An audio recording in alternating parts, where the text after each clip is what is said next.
I am a writer, so I'm an author of the title of my book is called Culture Control, and you can see some of that book cover on the screen right now, hopefully. Um, I'm also a musician. I rap and I sing and do, like spoken word performance. I am a meditation coach and guide. I have over 100 or so recorded, like live recorded meditation sessions online that you can check out. And I'm just a truth seeker. I'm just out here seeking the truth, and eventually when you seek the truth, you have to start spreading it. You can't just see how far we are from the truth. As you seek it and you learn it and you assimilate it into your own knowledge base, you can't just be quiet about the lies out there. um and I got some bars for y'all to kick this off, if Okay, that let's kick it off. Tell them the topic first that we're talking about today. awesome. So let me go ahead to here so y'all can actually see it when I say it. Today's topic is True Care and the Great Work, Part 2, by yours truly, Soul Expression. Yes. All right, but before we get into all that juicy goodness, got a little couple bars for y'all to check out. It's short. It's short and sweet. So check it out. When I told you, I thought you knew it. Truth precedes perception and conclusion. Foolish is the man who know he wise. Useless is the ungrounded. So stay rooted. Belief in government is mental illness. Part addiction, part delusion. All deception, all collusion, all coercion, yet all inclusive. Everybody get a piece, government included. The system abuses the system and you. That's why my MP3 in. You turn to me to turn away from that obedience to the matrix that keeps sheep sleeping. Here go a sleek sequence to bridge to deep meanings. When everybody in the world is playing the victim, blaming and bitching, praying and listening, school teachers struggling to get them to listen. How can we be the change that pay for the vision? I tell it like it is. Most people rather never attempt at changing anything that threaten what they treasure about themselves, about the hood they represent, for better or for worse. That shit is pressure, and desire tend to fester in the purest hearts. We fighting temptation uphill in the purest dark, because if you roll it up, then it's sure to spark. Vices can feel like a cure, in art is like a shrink. Pray these lyrics make you think. When you hurting on the brink, insanity may creep, but my flow wash it off into the sink. Them bars. Awesome. That was right on point for this topic. Absolutely on point. Thank you for that. Thank you for that. Thank you for sharing that. Appreciate it. Holy woly. Yes, yes, yes. So that's a little bit of what I'm about lyrically. And this is what I'm about as far as my truth seeking on the non-lyrical side. I wrote this book called Culture Control, again, subtitle Why the Love of Money is Objectively the Root of All Evil. And we're going to talk about how our culture is controlled today. Right? So, first section, inspired by talking with Cynthia, is divide and conquer. And what I want to talk about here is how care was redefined as obedience, how common sense was redefined as compliance. So, first thing we have to understand is that the responsibilities that come with freedom and intelligence were abdicated to others. We have been taught and conditioned to abdicate our responsibility that comes to freedom comes with responsibility, so you don't hurt yourself or others, steal from any steal things that don't belong to you. There's certain things that you cannot do, but by your own accord, the more freedom your society awards you, it gives you, what's it, whatever, has in it. The more freedom there is, the more personal, individual responsibility we have on our hands. And so, freedom and intelligence come with these responsibilities that are too numerous to say it's this list. You have to do this, this, and this. There's too many of them, right? Life keeps changing. Yeah, you have to be able to take care of yourself, not just alone, but within a voluntary community or system of your own choice in making, Right. which is Not the just under opposite of what we have now.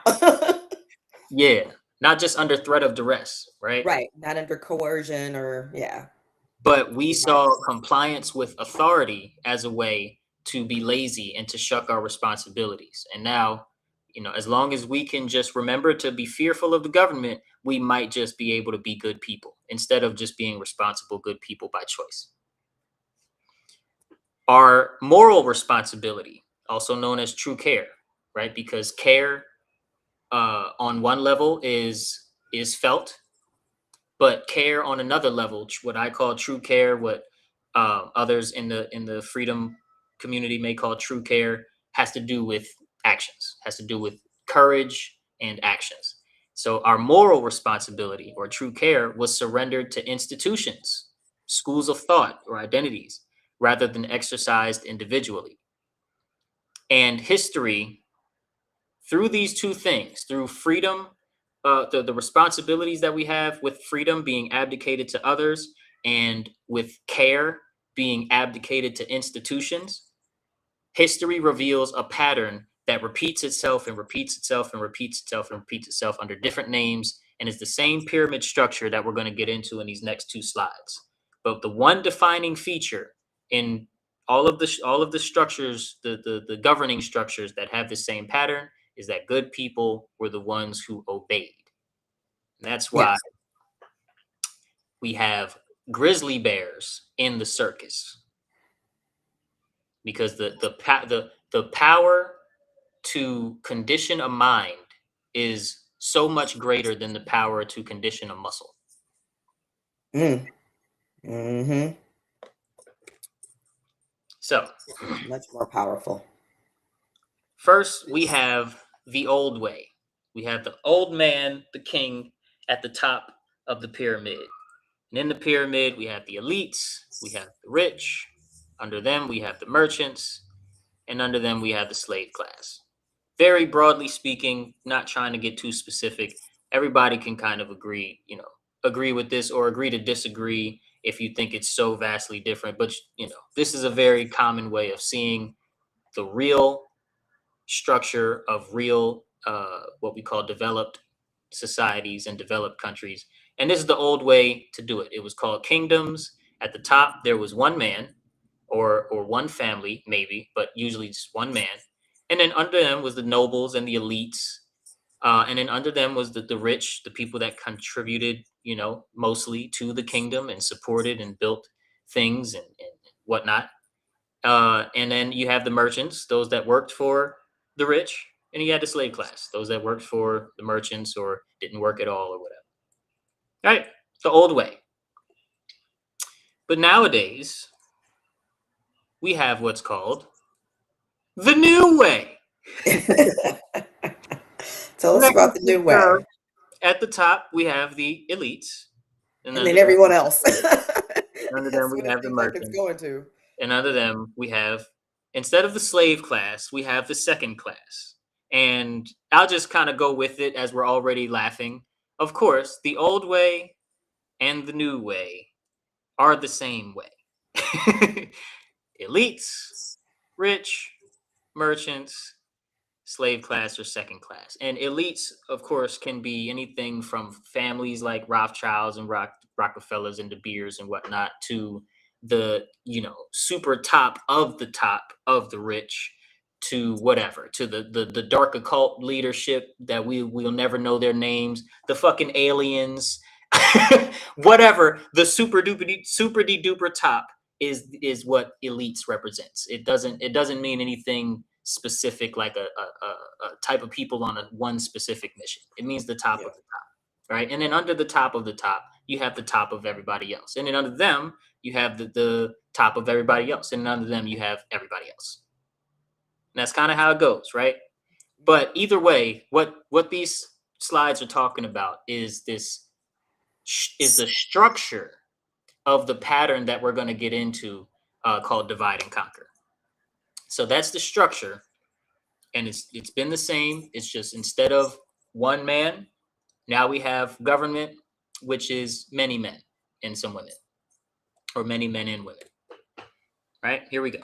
So first of all, common sense was replaced with compliance, and we have a compliance compass that we ask every second of the day. Am I being compliant with the rest of society? Am I being compliant with the rules that's coming from authority? Am I facing the right direction? Because the right direction means compliance in our minds right now. Compassion, which once meant listening and being, discerning and having a human presence with someone when you're helping them or you want to be of service to them, or you owe them something, whatever it is. Compassion once meant these things, and it's become outsourcing care to impersonal institutions. Absolutely. Absolutely. Yeah. It used to be when you would interact with people, you would do it from your heart, from your spirit, from your intuition. And, for the majority of people, that's just vanished. Vanish, or we can't do it with any degree of happiness. Yeah. We can't be happy to help somebody if it's inconvenient at all. Common sense was redefined as repeating what was authorized to say, largely due to the algorithm on social media, literally shadow banning everybody who was a dissident to any mainstream ideas, right? The old shadow ban. Both of us included, right? I have a few banned TikTok pages, and I know my YouTube channel was shadow banned during the LGBT craze. You know what I'm saying? I'm sure Cynthia has some stuff probably that was like shadow banned or kicked off, whatever, for community guidelines. We're not even allowed to speak. Not Right? at all. Did you want to say something that sounded? No. I was just gonna say when you said it just popped in my mind when you said common sense was redefined as repeating what was authorized. The first thing that popped in my mind was follow the science or trust the science. That Trust the was science. the Out here science. doing your own research. Trust the science. Right? Yeah. And human complexity was flattened into policy enforcement and automation. Yes. Right, we lost our human touch. I listen to, okay, AI made music right now when I need something in the background because the AI music done got that good. Right, not people singing, but like instrumentals and stuff. Yeah. I love it. I love it. I can't not. It hits my ears. I can get to writing. I can get to doing my tasks, whatever. I'm sorry, humanity. I'm sorry. I've But been listening. I'm not automation. on the bandwagon, but sometimes you're kind of forced into the AI because a lot of platforms, it's like it's just built into whatever you're using now. Yeah. Yeah. Yeah. And so further into the divide and conquer, dissent from mainstream ideas was reframed as violence.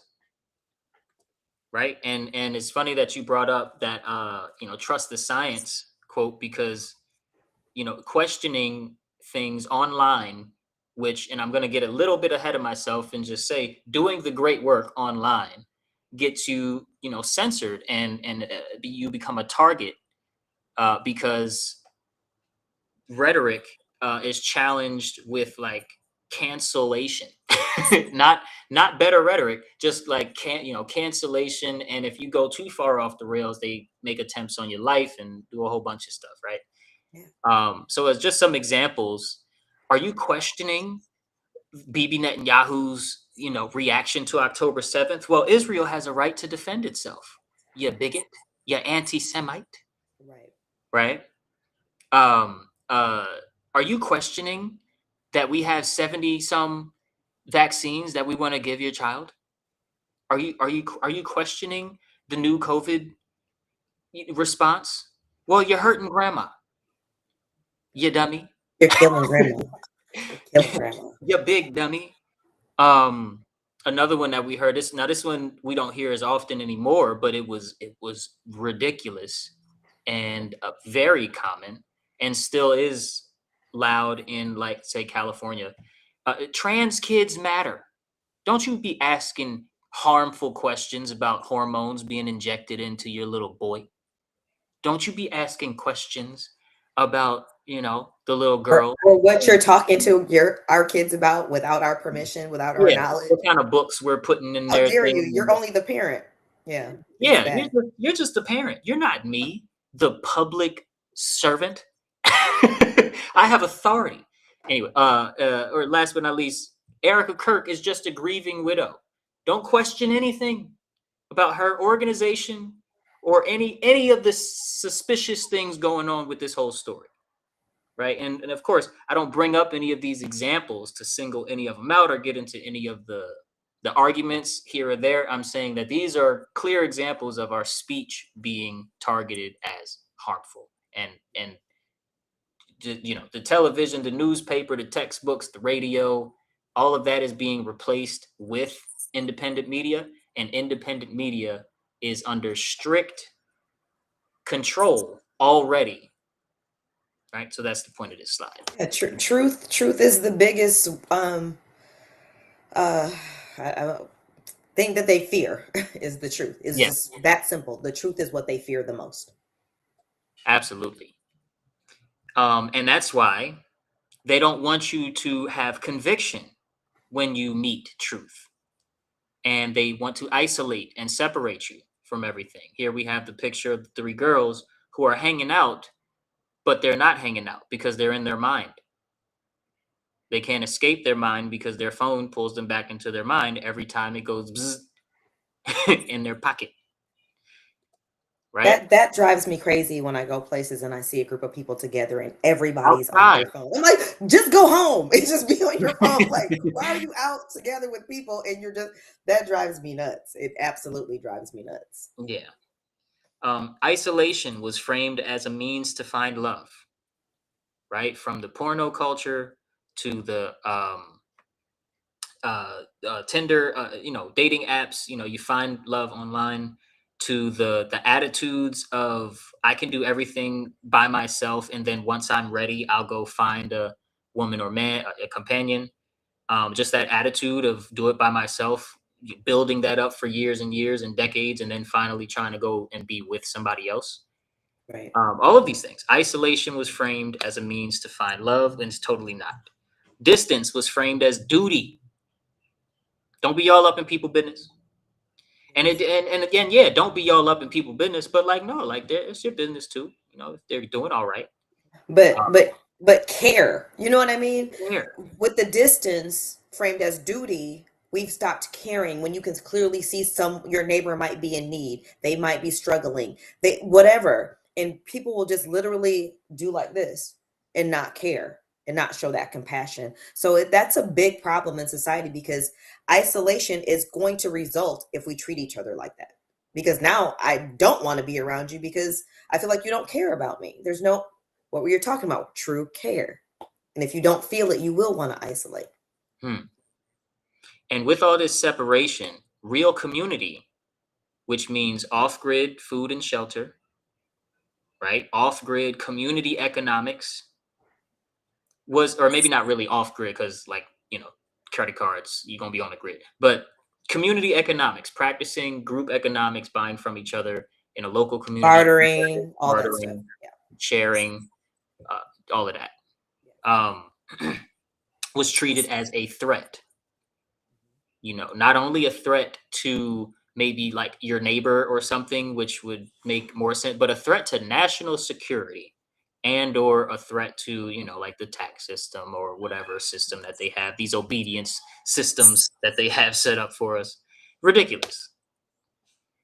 And then, and of course, I forgot to put animations on this slide. But anyway, the political relevance of the divide and conquer is carried out through the policing, right? Because anything that the politician passes is enforced by the police one way or another. If it's enforced by the court first and then you disobey what the court says, then the police step in, right? So for debts, starts off with the court and then eventually the police get in. Eventually, somehow, some way, you're going to be physically forced to comply with Yes. something. To comply. Yes.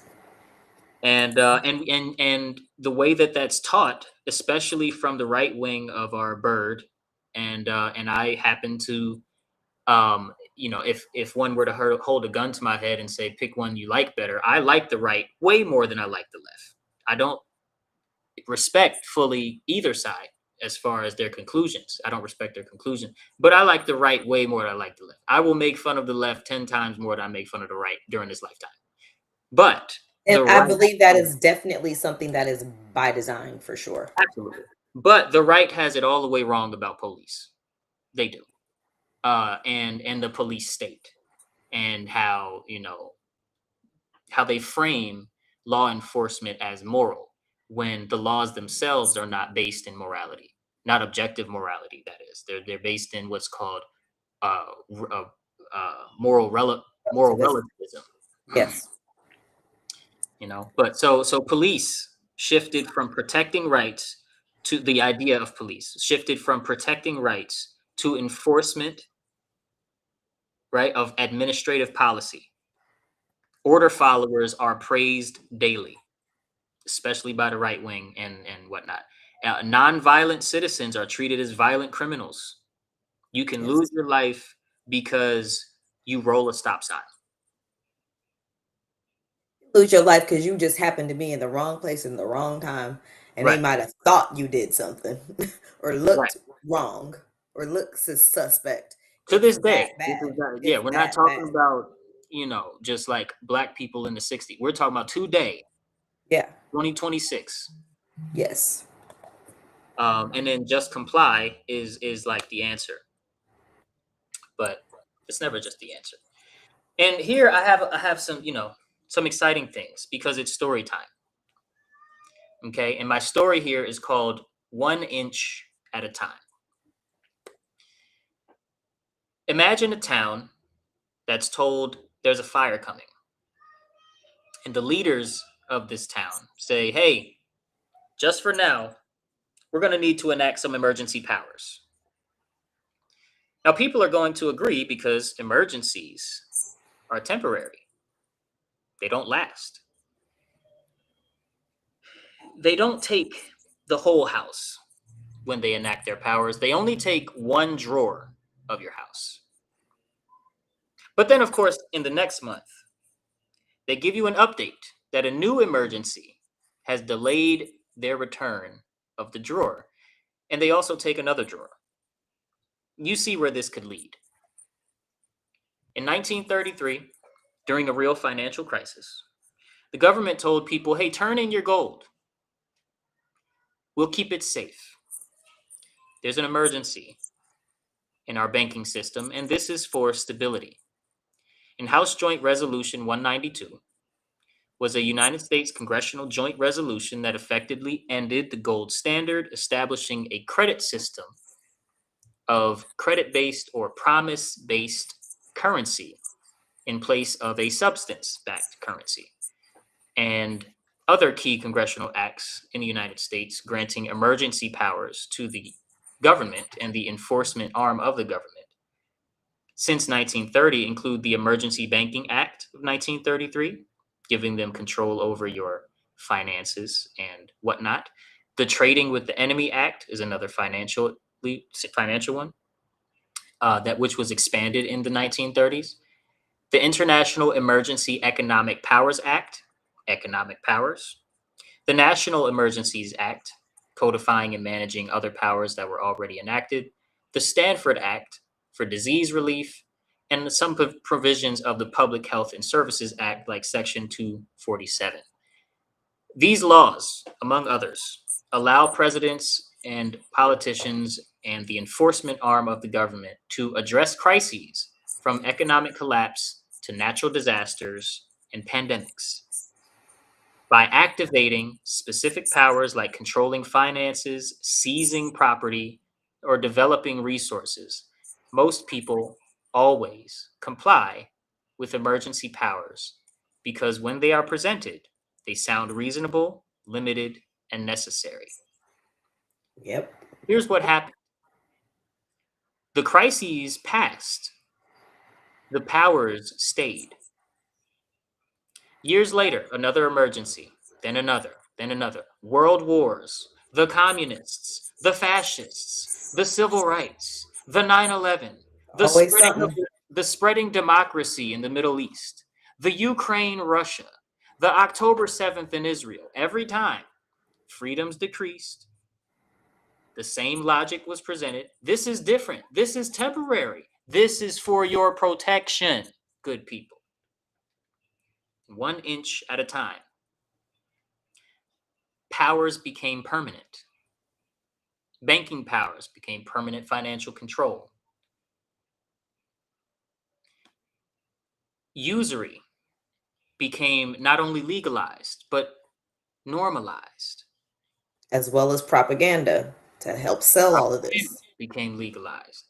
War powers quickly expanded, surveillance became expected, and by the time laws like the Patriot Act and the National Defense Authorization Act appeared, people didn't even feel shock or report much on it because the groundwork had already been laid. And here's the point of this story. People don't lose their freedom all at once. It's traded in incrementally, for relief from fear. Every time fear rises, surrendered power centralizes. Every time power centralizes, accountability disappears. And when accountability disappears, freedom is inevitably taken away. Not because people want violent tyranny, but because they believe obedience might be temporary. People don't only steal liberty with a hammer. Liberty is mostly eroded with routinely granted permission. The most dangerous laws aren't dependent on hatred, they are passed in fear. Yes. And they create a culture where they have everyone policing each other now. They don't even need Mm. to police you as hard because we police each other. Mm. We do all their work for them. It's really sad, and so many people are not recognizing that these emergencies they're creating. Mm-hmm. They create the problem, then create the solution, then take away your rights as part of the solution, and repeat. Wash, rinse, repeat.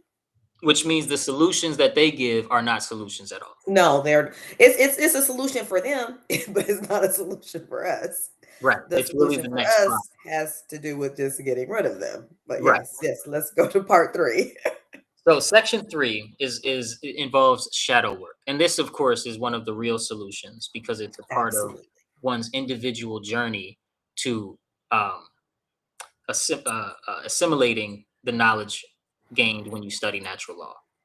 So let's get into some shadow work.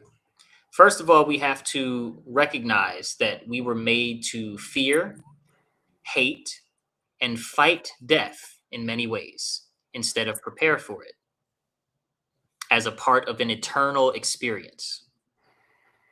Okay, we have to prepare for death as a part of an eternal experience that did not start with this life here, most likely. One that hinges somehow on the moral quality of our choices, right? An experience, eternal, that hinges on the moral quality of our day-to-day choices. We were made to fear death and forget that things and that there are and forget that there are things and moments that are worth dying for in a world enslaved by dark forces and evil Absolutely. people. There are moments, I don't really know what you're doing here if you don't get that concept. What are you doing for real? right?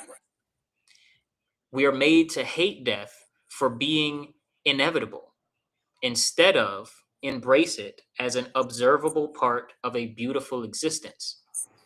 We ignore the thousands of people who report or claim to have been contacted, helped, soothed, and restored by ancestors or other people from the other side. And we call them demonic and whatnot. We created medicinal, and biochemistry fields to fight death rather than live in harmony with the truth of death. To say nothing about, things that promote longevity. That's great, no problem there, right? But obsessing over a fear of death and a fight against an observable fact of life, part of life, is where the problem lies. Yeah, and the fact that people are not saying, okay, what is the quality of my life versus just how long my life is. To me, I would take quality over quantity any day of the week. Exactly. And morality is the crux of the measure of the quality of one's life. Is were you able to make the right choice when the easier choice was the wrong choice? Hmm. Right? Yep. And so I have a couple statements that are just true that I want to offer the audience regarding the fear of death, which is, first of all, life is not reducible to the body. If it were, you'd have one set of cells that just grow and then shrink and decay with you the whole time. Instead, there's a living something that by the time you're my age, I'm 34, by the time you're my age, you have cycled through like 5 sets of cells and you don't have not one of the first set. You know what I'm saying? Not a one. You started off a single cell, a merged single cell. It is long gone, not here. But you're here. So life is not reducible to the body. You're more than your body, right? To say nothing of out of body experience and near death experience and all of these documented things that also show psychedelic experience, whatever. Death is not the ultimate reality. Truth is. Death is made to seem like the ultimate reality, but Right. truth is. Fear is the primary control mechanism of the dark forces that run this world. Yes. If they don't have your fear, they're likely not going to get your obedience. Without Yes. your obedience, they do not have any system. They do not have a system without your obedience, without our obedience. I am part of the problem in ways, but I'm not as big of a part of the problem as people who remain ignorant on purpose. Yes, that willful ignorance, and they also combine that fear of death with religion. So not only are people fearing death, then they're fearing going to hell as well. So they've made this the death thing very, very scary, And and and if I people can compromise themselves all the time because of this fear. absolutely, and if I can add a little bit to that, because I think there is something that has to do with the moral quality of your choices while you're here on earth that may affect the environment you run into when this body, dies. There may be what I'm saying is there may be some truth to that because people that have near death experiences report different environments that they may end up in. Astral projection practitioners that can leave their body, at will, like on purpose. They can leave their body with intention, report different planes of existence, different environments, some very pleasant, some neutral, some a mix, and some very dark and scary and hellish. So there might be some, more some connection between your moral scorecard, if you will, not to make God petty, but and your choices and the moral quality of them and where you end up after death. But that doesn't mean that that death is the ultimate reality of this thing, and your life here on earth is where your soul, your existence, your eternal existence actually began. That's Right. And and that's the thing that people are missing. Your existence is eternal. And yes, yeah, karma is real. So yeah, I can't speak from my own remembrance of dying before, but yeah, you may experience things that have to do with your karma after you leave this particular life or this particular body. But if you're talking about a spiritual being just Mhm, using these bodies kind of like avatar bodies to mhm. have this experience because we are all little pieces of source, when you look at life from that perspective, you will live completely differently than if you say, okay, this is my one and only shot. I gotta, get it all in, and I gotta be obedient because I don't want to go to hell, and I gotta try to live as long as I possibly can. Your every decision you're making is out of fear.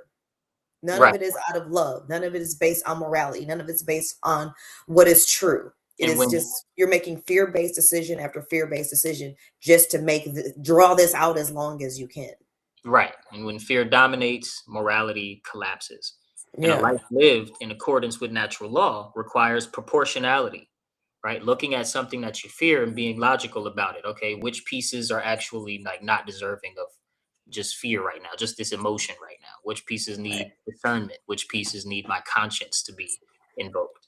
You Right. know, Hmm. a society obsessed with avoiding death will accept slavery as protection from it. Yet a population that understands death will not. Why is that? Very simply, you prepare for it when you understand it. You keep your choices aligned with how you want to die, who you want to be when you eventually die. Uh, Not in a way of fear, but in a way of like you learn how to navigate the life in with that in mind. You prepare for this inevitability. And you use things like other people dying and the loss, the weight that you feel when you experience loss to do so. Not just as reminders, but also as things that keep you grounded in moral standing, right? So that's very simple. The society that understands death will never accept slavery as protection from death because they understand it's coming anyway. It's coming anyway, and integrity is always gonna be top of mind. I'm gonna align my actions with my values, and you're not gonna worry about if that brings death a little closer or not, because that's just there's some things you're not gonna be willing to compromise on. Absolutely. The fear of death is used to suspend ethics. It's used to shirk responsibility that comes with freedom. Fear of death replaced proportional reasoning. Fear justified coercion, right? That's the acceptance of slavery. To accept slavery, you got to create slavers and overseers. And fear short circuited moral restraint. And so now, when people speak of freedom, they speak of a life with no moral constraint, with no constraint at all, no logical constraint or moral constraint. If I want to, I'll just jump off a building and say I was flying. And if I die, oh well, because no rules, just no constraint. And this is what fear does. So to not to harp on the heaven and hell point, because y'all get it from the last couple slides. Other big fears that are part of the problem. First of all, FOMO. Everybody say FOMO, which means fear of missing out. Okay, the fear of being excluded.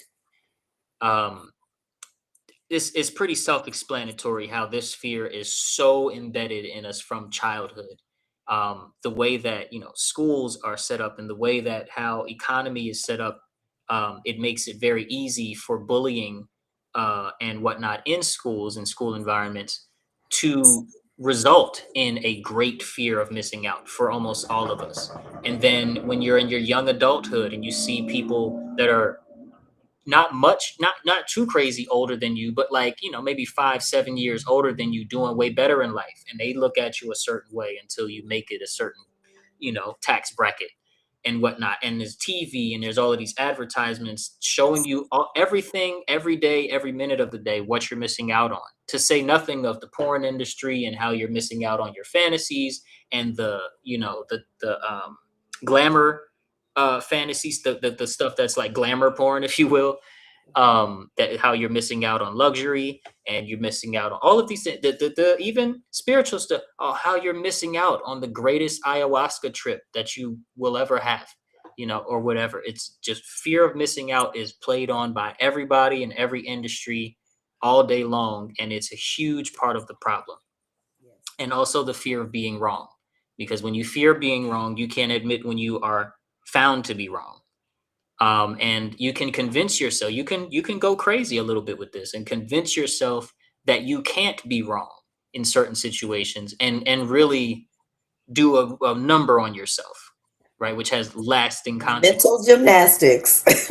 until you know or until you roll up on the wrong person. Yeah. Yeah. So here's the basic pattern, and we're going to talk. This is the next section. We're going to talk a little bit about how COVID parallels this pattern, how the COVID saga we just lived through parallels this pattern. Okay. Authority demands obedience. Then the media amplifies the certainty of what? Death. certainty of the number one fear. Institutions avoid accountability. When accountability diminishes, freedom is inevitably taken away. And the public was divided against itself. The anti-vaxxers versus the celebrities, the newscasters, the so-called experts, the nurses, everybody against the person doing their own research at home, right? And the podcasters and whatnot. So the fear of death to create mass psychosis.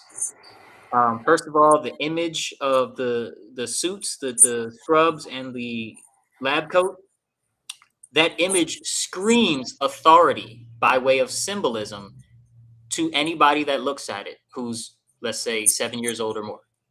You would be shocked how much authority comes with a lab coat. Oh my goodness. You want to go around telling people what to do? Buy yourself a lab coat. Just start walking around the streets and giving people advice and see how they respond to you. Trust me, I'm a doctor is a popular teacher. Yeah. Mass psychosis causes moral and spiritual decline, making individuals irrational, emotional, erratic, and unreliable. They commit crimes, unthinkable individuality. Excuse me, they commit crimes, unthinkable individually.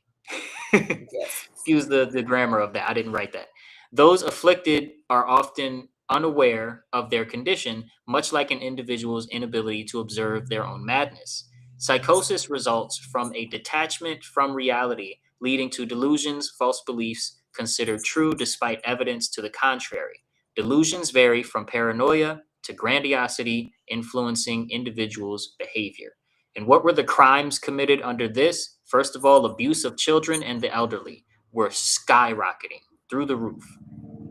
Insane how these teachers were treating these kids, how these doctors were treating these kids, how these people in the food truck that sits at the side of the building and gives out the shots for free were treating the kids and the elderly as if them having questions or their parents having questions was a violent crime. Yeah, it was very sad. It brought me to tears many times watching what was going on, that's the especially thing, with children, because they didn't have a voice to stop any of this. Like I could just say, like if someone challenged me, like I'm not doing it, I'm not putting on the mask or whatever. But the kids, they couldn't do that. They had, it was very sad. It was very sad. Absolutely. And the shot, the vaccine, injured so many people. Nobody's held accountable. So some of and the look at all the people that were absurdities injured too by the ventilators and the treatments and the remdesivir and all, it complete insanity.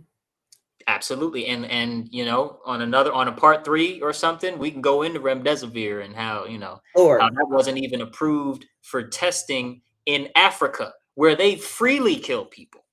These medical, they go to Africa to do All the their time. death experiments. Yes. Okay, and remdesivir was so bad it wasn't approved for an African excursion. But whatever, absurdities and inconsistencies we saw in the COVID story.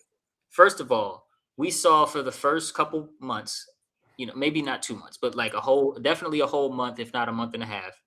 Oh, it's 100% effective. This vaccine, this thing, 100% effective by both Pfizer and echoed by the mainstream media. The mRNA technology and the vaccine itself is 100% effective. And of course, on my 100% Instagram, safe and effective. Don't yeah, forget the safe part. safe and effective is what they say for all vaccines. And with the COVID thing, they had this percentage thing going on, right? They had 100% for a month and a half. Then they say, oh, well, now it's 99%. Oh, now it's 95%. Oh, now it's 84%.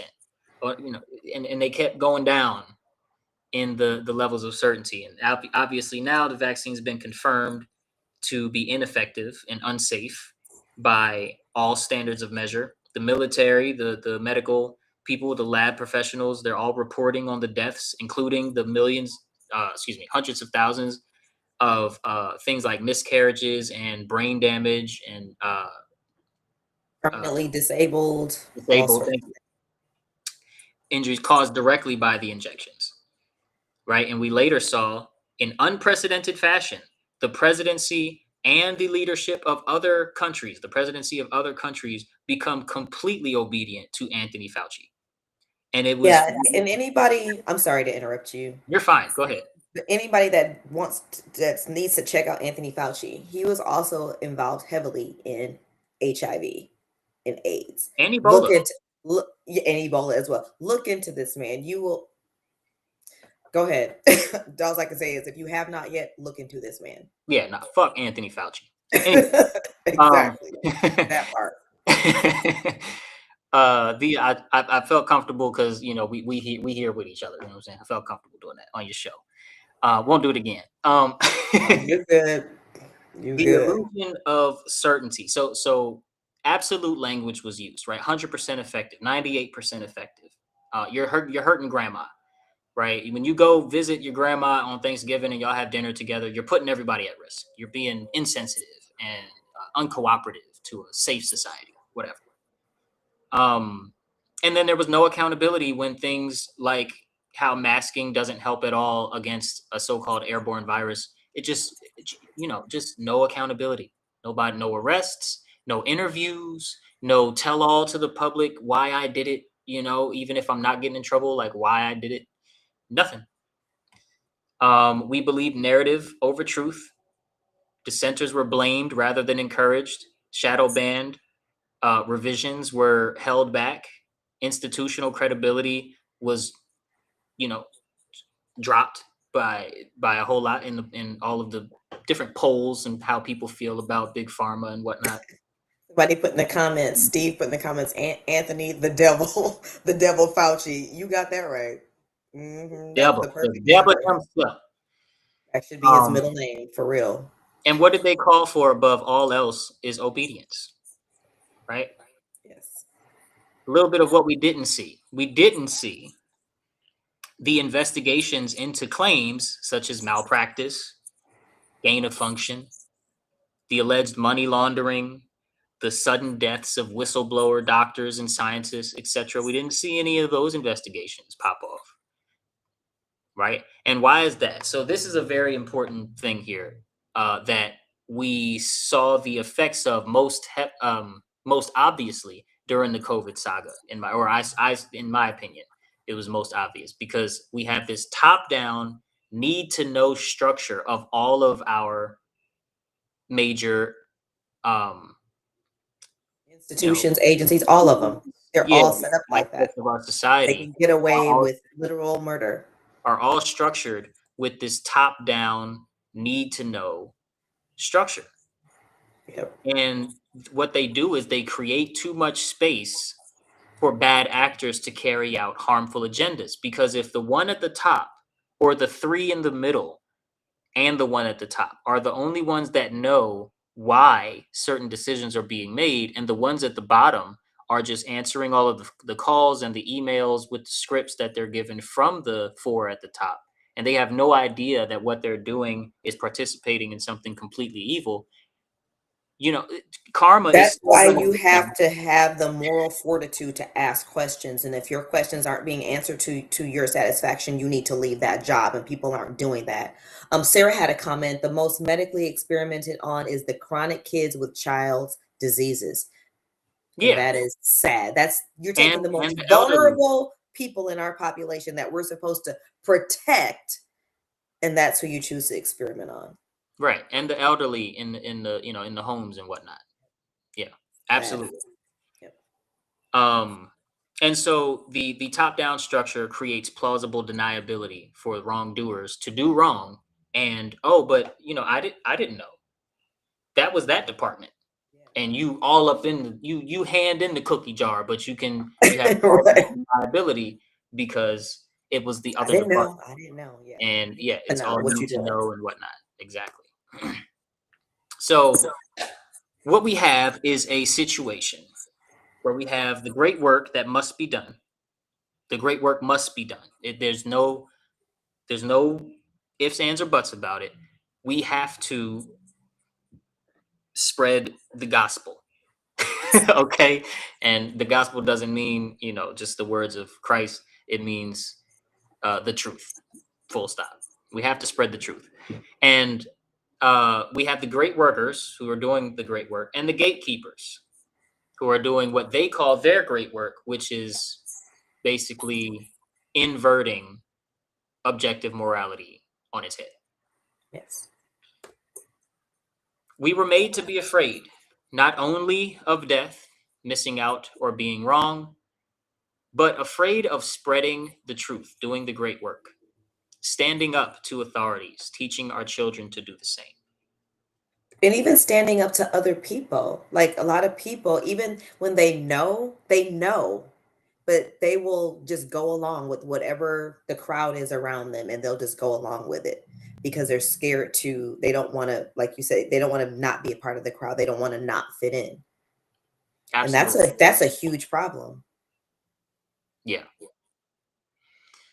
What is the great work? The great work is learn the occulted truth. Occulted just means hidden. I think it translates directly as hidden from the eyes, something like that. Learn the truth that's hidden from your eyes, meaning you gonna have to do some digging. You have to do some reading. You have to get some things wrong, admit that you're wrong, and keep moving forward anyway. Have somebody call you crazy for being wrong about that one thing, and just keep moving forward anyway. Learn the occulted truth, understand it, integrate the good from it. Not all of the occulted truth is good. Some of the occulted truth is stuff you don't want to integrate into your own being, if you will. But integrate the good, understand it well, and spread it.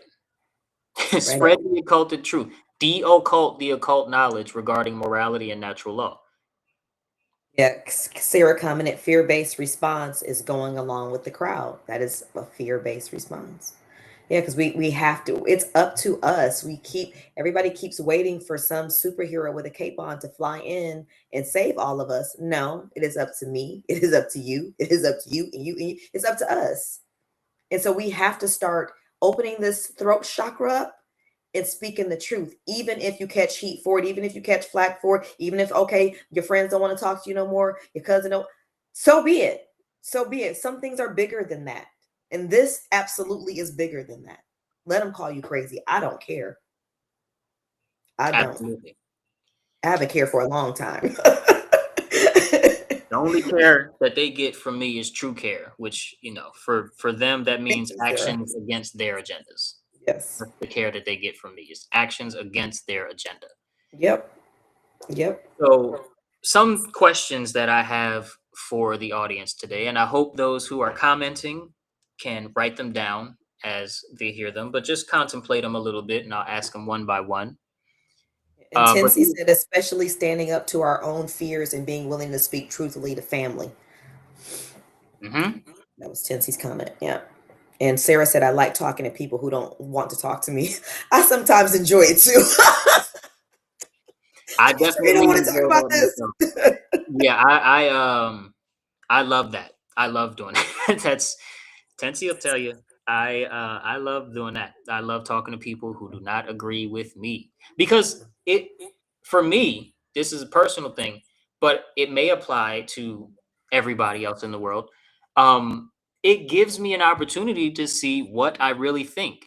If nobody's challenging what you're saying, right? And like specifically how you put it into words, how you word it, beyond just, oh, you get what I mean.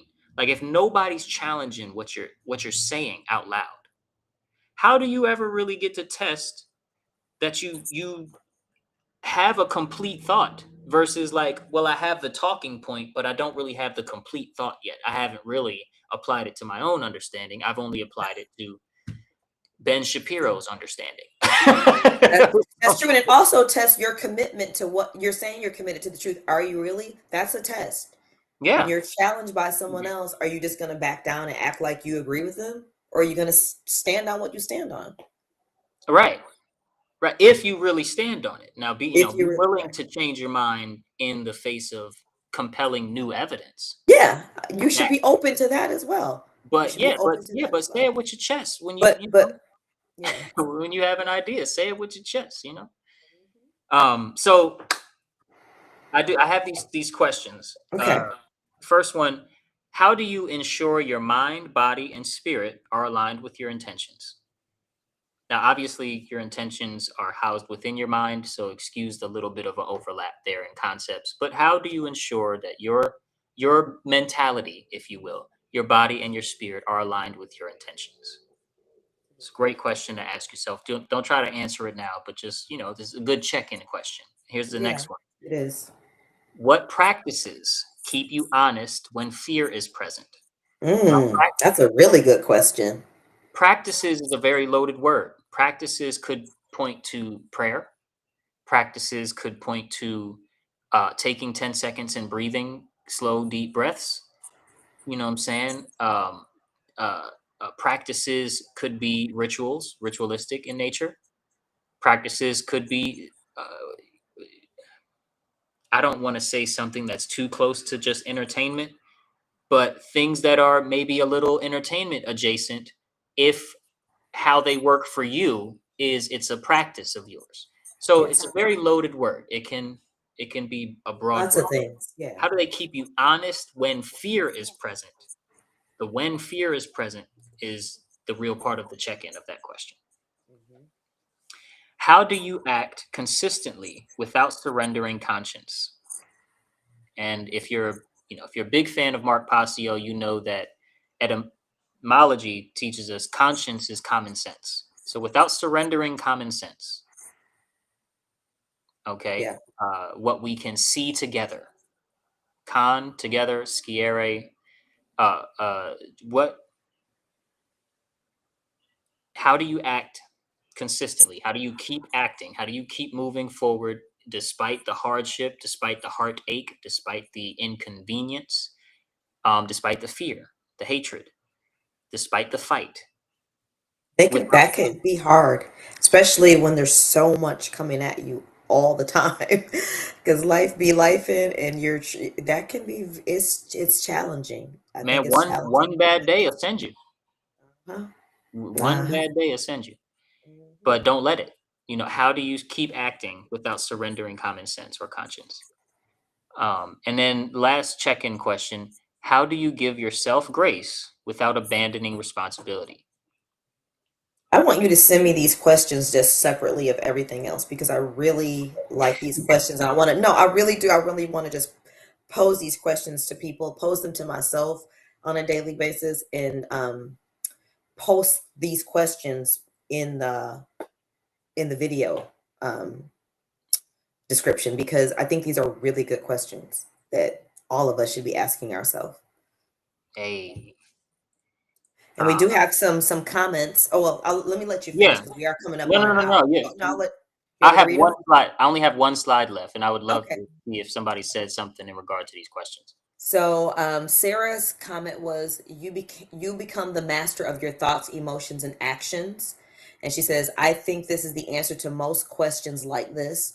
I'm not sure which question, though, that she Okay. wrote this to. And then Tensi wrote, noticing tensions in the body helps me notice where what I am saying and doing and believing may be misaligned.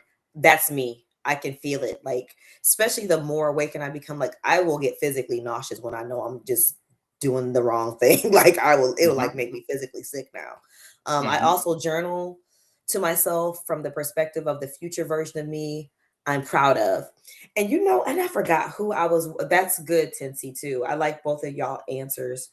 It's something I forgot. I can't remember. I would like to give them credit for it. I don't remember whose video I was watching, but they were saying, oh, Alunia.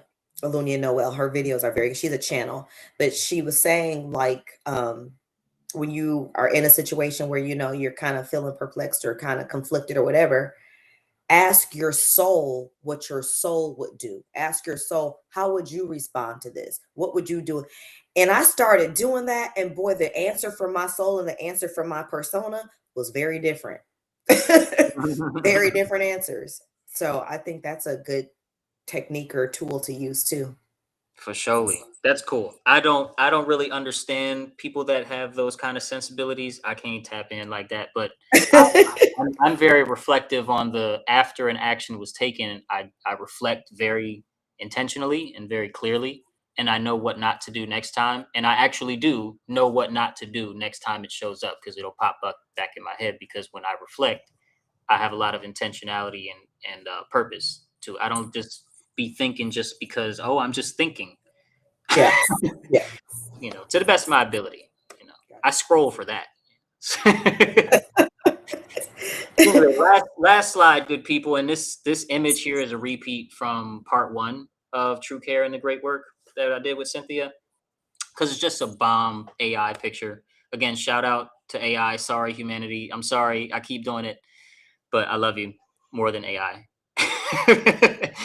Anyway, moving forward, we got to remember that true care is not obedience. Okay, guys? True care in general, is not the easy way out, the comfortable way in, or the comfort zone while we're there. That's not it, right? Sometimes it may work out like that, and it's a blessing, and it's a merciful act of God when it does become like that. But true care is often inconvenient. True care is often scary as hell. Yes. True care is often lonely as hell. Yes. Okay, but true care is much more rewarding than short-term comfort, respectfully. Yes. True care is fueled by courage.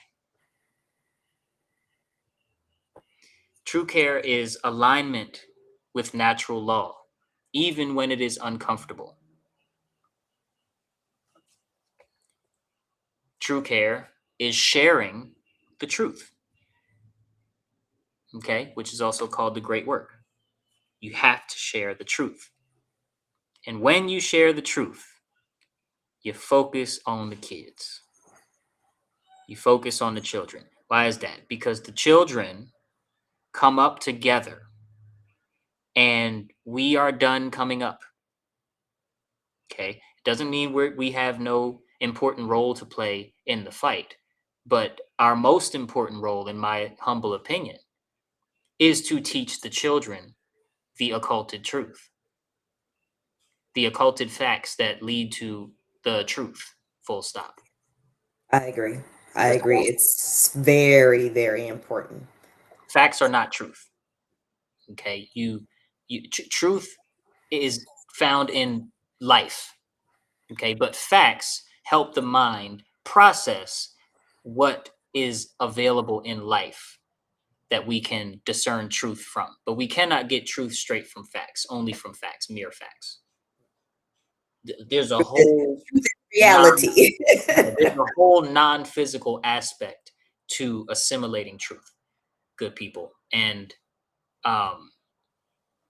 that truth, we have to lead the children there, because the children come up together. So when they become the voting class, and later the CEO class, and later still the political class, if there remains one, and the military class, when they become the new men and women, and we are the old people or the dead people, excuse my insensitivities, they have to be instilled with truth for the system that they are inadvertently growing up in to have a chance for reform or rebuilding, to end and be rebuilt.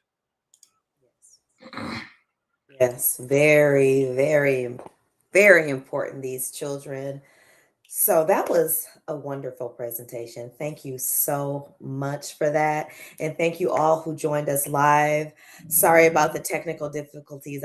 I realized that I had started the live, but I had not clicked on YouTube and Twitch. So it was like, it just kind of started while we were talking, but Oh, I good. didn't miss too much. But I want to just invite you all as well to check out Soul's work. So please tell everyone where they can find you. And I'll be also posting links to everything on my website and on YouTube. Yes. So you can find me at Soul Expression on Instagram, uh, and then at Ufulu Child as well on Instagram. Our website is ufuluchild.com. And then I also have a YouTube channel, which is Soul Expression. Also, for those interested in getting a copy of Culture Control. It's a great book. I highly recommend it. That is a great book. I read it and it's very powerful. And it's recommended reading if you are on the mission of truth and Required freedom. reading. Required Required reading. reading. Okay. Yes. Like Baron said, this is a high IQ outfit and we need you. Then you can find that. You can find it paperback on the Lulu bookstore. That's LULU.com in the bookstore. But you can find the ebook wherever you get your ebooks, Amazon or whatever.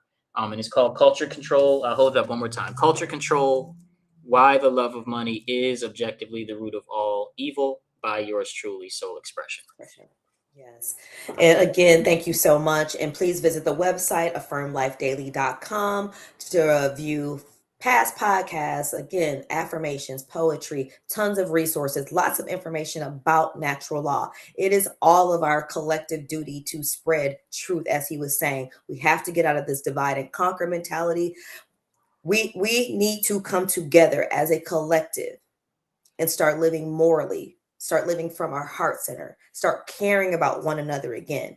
But that takes each person to get involved. That takes each person to speak up. It takes all of us. So I invite you to join us in this mission in spreading truth and freedom. And as always, infinite grace, love, and gratitude. And have a wonderful, wonderful night. Peace.